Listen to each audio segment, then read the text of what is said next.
வணக்கம். எல்லாரும் எப்படி இருக்கிறீங்க? நான் உங்க கிஸ் கிச்சன் சேனல்ல இருந்து மிஸ்ஸஸ் பூர்ணி பிரசன்னா பேசுறேன். இன்னைக்கு நம்ம வீடியோஸ்ல பார்க்க போறது இளநீர் சர்பத். இந்த சம்மருக்கு ரொம்ப ரொம்ப ரொம்ப நல்லதுங்க. ரொம்ப ஹீட்டான பாடிக்குலாம் இந்த இளநீர் சர்பத் சாப்பிடுங்க. ரொம்ப சூப்பராக இருக்கும். இது மதுரையோட ஸ்பெஷலு. இந்த இளநீர் சர்பத் எப்படி செய்யறதுன்னு நான் உங்க எல்லாருக்கும் செஞ்சு காட்டுறேன். மறக்காமல் எல்லோரும் செஞ்சு பார்த்துட்டு என் சேனலை லைக் பண்ணுங்கள், ஷேர் பண்ணுங்கள், கமெண்ட் பண்ணுங்கள், சப்ஸ்கிரைப் பண்ணுங்கள், பெல் பட்டனை கிளிக் பண்ணுங்கள். இது இளநீர் சர்பத். இப்போ அடிக்கிற இந்த சம்மருக்கு இந்த இளநீர் சர்பத் ரொம்ப சூப்பராக இருக்கும். இதை நான் செஞ்சு காட்டுறேன். இதுக்கு ரொம்ப எல்லாம் தேவையில்லை. 2 இளநீர் வாங்கி வச்சுருக்கலாம்.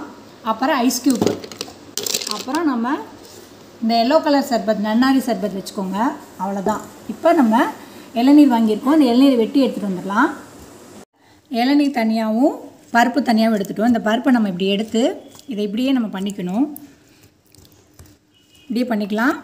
சில மிக்சியில் ஒரு அடி அடிக்கி போடுறதுனாலும் போட்டுக்கலாம். அப்படி அடிச்சுட்டு செஞ்சு காட்டுறேன். நல்லா பரட்டி நல்லா திக் பண்ணி மிக்சியில் அரைக்குன்னா வச்சுக்கலாம். நான் ஒரே ஒரு சுற்று விட்டுட்டேன். எடுத்துக்கோங்க. இப்போ நம்ம ஒரு பவுலில் கொஞ்சம் இளநீர் எடுத்து ஊற்றிக்கிறோம். இதில் ஊற்றிட்டு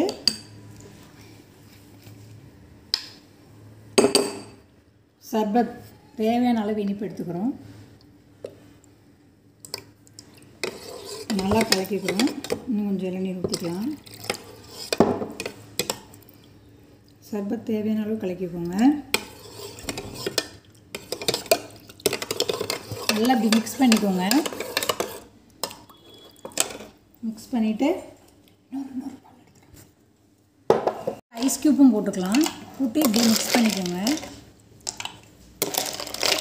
நல்லா போட்டு இப்போ நம்ம இதை எடுத்து இந்த பவுலில் ஊற்றிடுறோம்.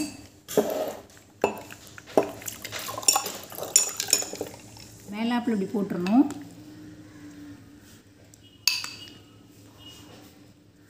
ஆனால் சுவையான இளநீர் சர்பத் ரெடி. வாங்க சாப்பிட்லாம். மறக்காம சர்ப்ரைஸ் பண்ணுங்க. தேங்க்யூ.